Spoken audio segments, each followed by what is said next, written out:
Okay, so I have a difficult subject, so if you don't want difficult, then try and find somebody else to explain it.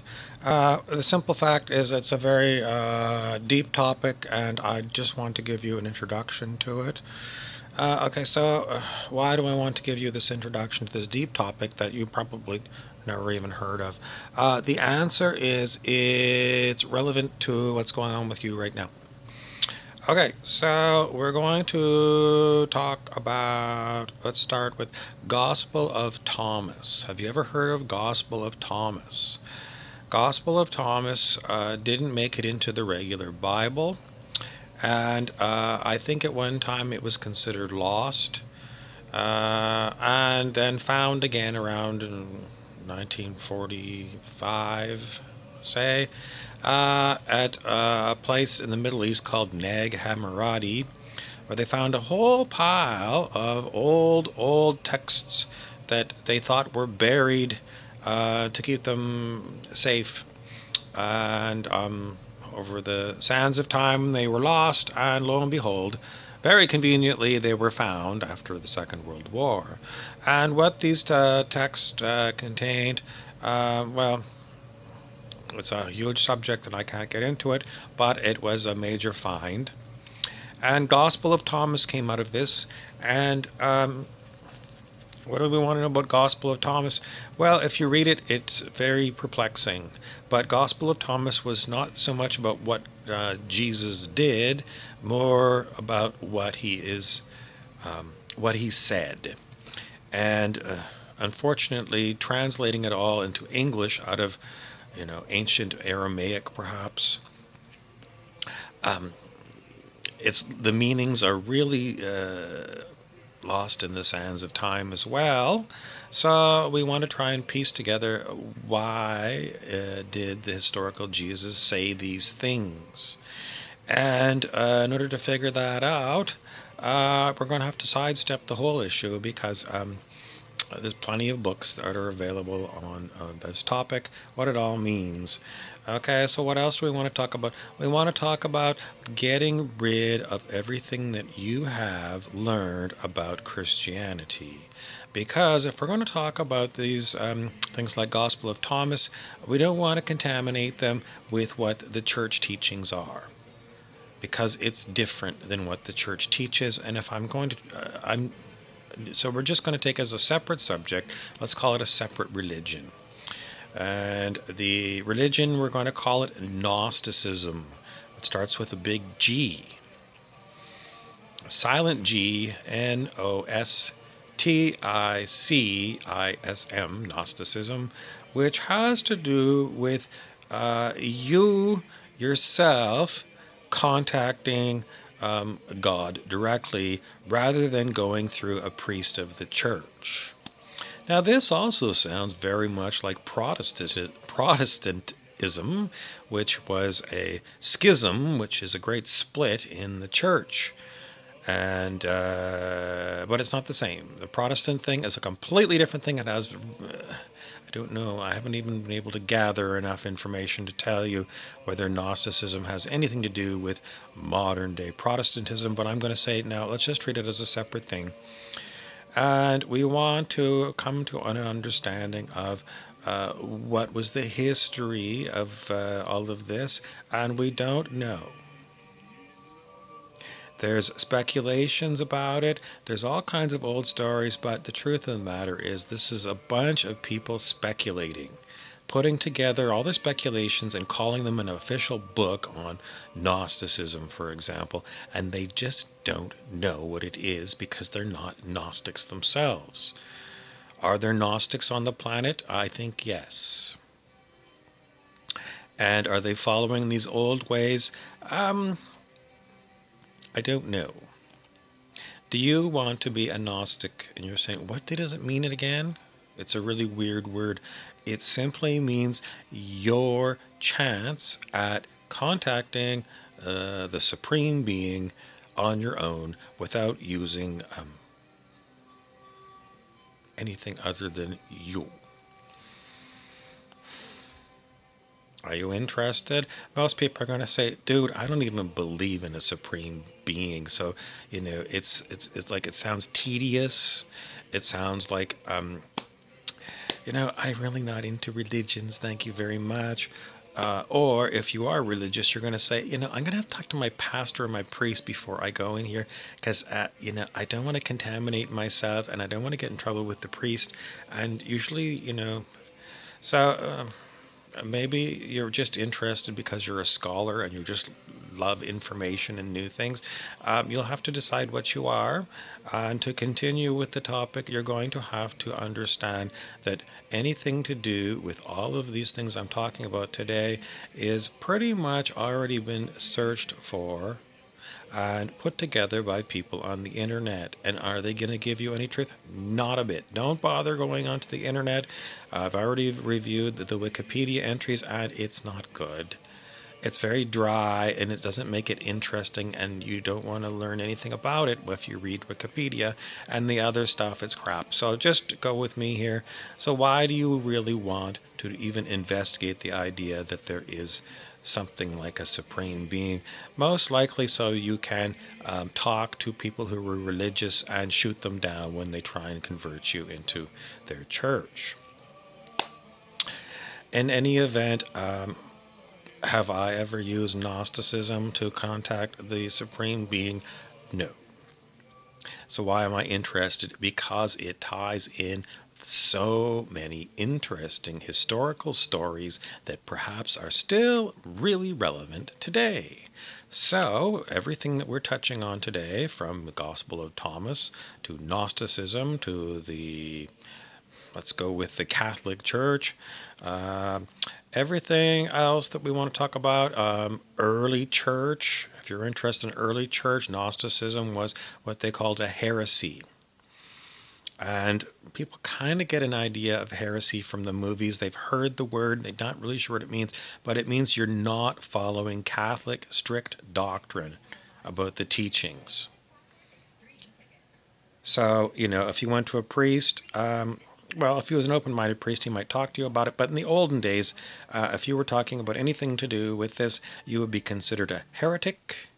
And there were times when the Catholic Church didn't like heretics and burned them at the stake. So in the olden days, you weren't allowed to even know about this kind of stuff, under penalty of horrible death. It's a good thing you live in a modern day when no one gives a rat's ass about any of this stuff anymore. But a few hundred years ago, life and death on what you chose as your religion. So times have changed. In those days, you just weren't free like you are today. And now we're free, and people just don't even know about this stuff, and they don't care. And it's a terrible shame because you have this. So why am I talking about it to you today? It's simply because I'm seeing interesting stories that are again and again tying together some other oddball stories that we have. And where do we want to go with this? Well, we're going to go and hit that magic word that is all to do with Hollywood and celebrities and perhaps casting spells, manifesting what you want, getting people to do your bidding. In other words, the Illuminati. So, Illuminati, what do you want to know about that? Well, sometimes these Hollywood people, they close one eye or wink or whatever, or they put like something over one eye, so it's like the one eye. If you look at the American bill, like the dollar bill or whatever, and you look at the pyramid, and there's the all-seeing eye on top of the pyramid, so it's just one eye. What has this all got to do with what we're talking about? Well, it's just that this Illuminati stuff is like an offshoot of Knights Templar. Knights Templar were originally way back in the times of the Crusades, when the Europeans were trying to take over Jerusalem for Christianity because it was in the hands of the Muslims. And the Knights Templar were told help people travel to the Middle East from Europe. And they were involved with trying to conquer Jerusalem. And after the Knights Templar were disbanded, there was a great real conspiracy to disband the Knights Templar. Conspiracies are actually real all over human history. So someone considers anyone to be a conspiracy theorist. Modern day, it's like you're dumb or something, but seriously, it means these people are actually very intelligent. They're good scholars. They're interested in things, so they're interesting people. So after the Knights Templar were disbanded, and new groups rose up to teach what the Knights Templar were teaching, and these groups might have gone into like the Masonic systems, the Masons, Freemasonry, and other people, sometimes their ears will go up with that because there's lots of, are they good or are they bad? The same with the Illuminati, are they good or are they bad? The answers are all relative. But getting back to the original questions, can you use this Gnosticism to see if there actually is a supreme being? I don't know how you would go about doing it. Currently, I'm listening to some music that's marked Cathar. The Cathars were these Gnostic people who lived in southern France. And they were eradicated, exterminated by the Catholic Church. So, you see, the Catholic Church has a long history of burning people at the stake if they don't toe the line with what the Catholic doctrine is. So, for a church that is supposed to be about love and peace, its history is one of terrorizing other people, killing other people, conquering other people, putting people into slavery, justifying racism. The Catholic Church, doesn't have a good reputation whatsoever. And I'm sorry if you're Roman Catholic, but the truth is the truth. And today's modern church is still rooted in these beliefs that our way is the only way. Now, on the surface, the Pope will go and meet with leaders of other religions. Why? I don't know. I'm not a Catholic, and I can't tell you what goes on in the minds of Catholic priests. Nevertheless, church history is church history, and even today, if you're a woman, you cannot become a priest in the Roman Catholic Church. So it's highly discriminatory. It's very old and archaic, and it's got horrible history. And what is it teaching people today? I don't know. Is that good or bad? Perhaps I should know. There's a lot of things I should know, and I only have so much time in every day.